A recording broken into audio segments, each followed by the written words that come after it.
प्यारे विद्यार्थियों, आज हम आपके पाठ्यक्रम में लगे हुए संत कबीर के कुछ दोहों का अध्ययन करेंगे। ये दोहा जिस पर टिक किया हुआ है इसी का आपको अध्ययन करना, यही आपके पाठ्यक्रम में लगा है। विरहण ऊभी पंथ सिर, पंथी बूझे धाई, एक शब्द कह पीव का, कब्रे मिलेंगे आई। पांचवा जो दोहा है उसका अध्ययन हम करेंगे। यह कबीर साहब के विरह को अंग से लिए गए हैं। इसमें जो विरह की अभिव्यक्ति है, विरह की अनुभूति है, उसको कबीर ने बहुत ही सुंदर शब्दों में पिरोया है। विरह को अभिव्यक्त किया है, विरह की अनुभूति को यहाँ पिरोया है संत कबीर ने, तो उसी का हम अध्ययन करेंगे। विरहणी ऊभी पंथ सिर। ऊभी का मतलब होता है खड़ी होना, पंथ मतलब मार्ग के, सिर यानी किनारे पर।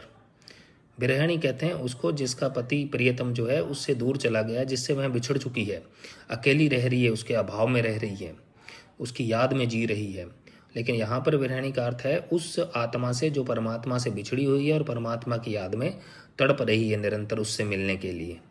तो कबीर कहते हैं खुद को स्त्री के रूप में प्रस्तुत करते हुए कि विरहणी जो है, हे प्रभु आपकी विरहणी जो है, प्रियतम आपकी विरहणी जो है वह मार्ग पर खड़ी है, मार्ग के किनारे पर खड़ी है, और वहाँ उस मार्ग से जो भी राहगीर, जो भी पंथी, जो भी राहगीर गुजरते हैं उनसे भाग करके पूछती है। पंथी बूझे धाई, बूझे का मतलब पूछना, धाई का मतलब भाग करके। देखो कैसा उत्सुकता का, उत्कटता का गत्यात्मक चित्र कबीर ने प्रस्तुत किया है कि विरहणी मार्ग के किनारे पर खड़ी है। सिरी का मतलब होता है किनारे पर।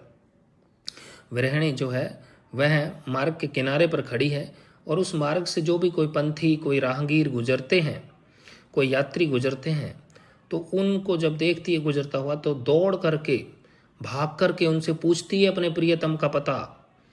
विरहणी ऊबी पंथ सिर, विरहणी जो है मार्ग के किनारे पर खड़ी है।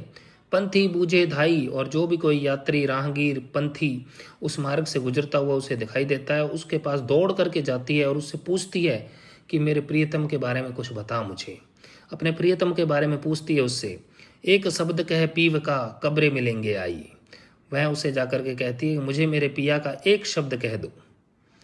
एक शब्द कही पीव का, कि मेरे प्रियतम को मेरा एक शब्द जाकर के कह दो। एक शब्द कही पीव का, कि मेरे पिया को मेरा ये शब्द जाकर के कह देना, मेरी ये बात जाकर के कह देना। कब्रे मिलेंगे आई, कि वो मेरा मुझसे मिलने के लिए कब आएंगे मिलने के लिए। एक शब्द कह पीव का, मेरे प्रियतम को मेरा ये शब्द कह देना, ये संदेश कह देना। कब्रे मिलेंगे आई, कि वो कब मुझसे आकर के मिलेंगे। यहाँ देखो मिलने की कितनी भावना है कि वो मुझसे कब आकर के मिलेंगे। तो मिलने की मिलन इच्छा जो है वो यहाँ पर प्रकट हुई है।